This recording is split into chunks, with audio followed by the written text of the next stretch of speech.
काय ना आपलं मी मंगलाताई विखे जोरात बोला. गोया पुणे मोहनवाना महासभाची राष्ट्रीय अध्यक्ष मोहनवाना महासभाची राष्ट्रीय उपाध्यक्ष आणि आज आम्ही नागपूरमध्ये धरणा प्रदर्शन करत आहोत. धरणा काही इथे आहे एचएस स्टेडियम नागपूर महाराष्ट्रामध्ये.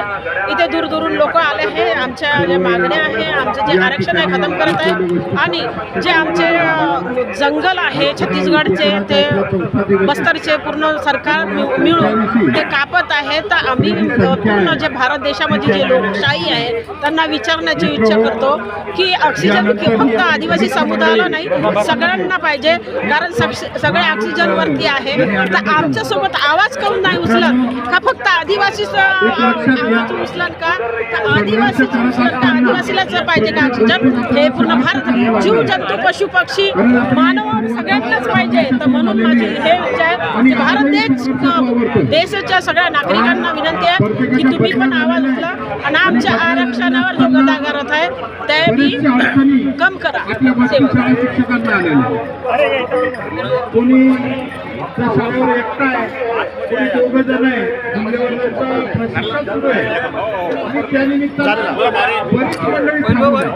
पण आपल्या लढ्यात लढण्यासाठी आपल्या विचाराची हम तुम्हारे साथ हैं, हम तुम्हारे साथ हैं. आरक्षण आमच्या हक्काचं नाही कुणाच्या बापाच्या, आरक्षण आमच्या हक्काचं नाही कुणाच्या बापाच्या. आवाज दो, आवाज दो. काय ना सर आपलं मी हरीश विखे गोंडवाना गणतंत्र पार्टी महाराष्ट्र प्रदेश अध्यक्ष.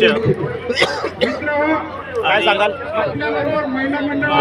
मागील कित्येक वर्षापासून आदिवासी समाजाचे जे संविधानिक राईट्स आहेत ते फक्त कायदा म्हणजे संविधानात तरतूद आहे, परंतु शासनाच्या जे राबवणारं जे धोरण आहे त्याच्यामध्ये ते अजूनपर्यंत आदिवासी समाजातील संपूर्ण जे कम्युनिटी आहे त्याला मिळालेलं नाही आहे.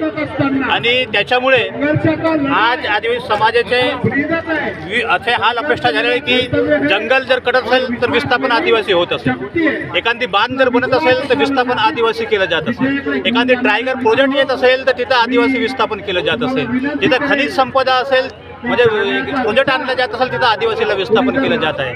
आणि या माध्यमाने जल जंगल जमीनचे जे अधिकार आहेत आदिवासीचे ते संपूर्ण अधिकार आज हिसकवले जात आहे.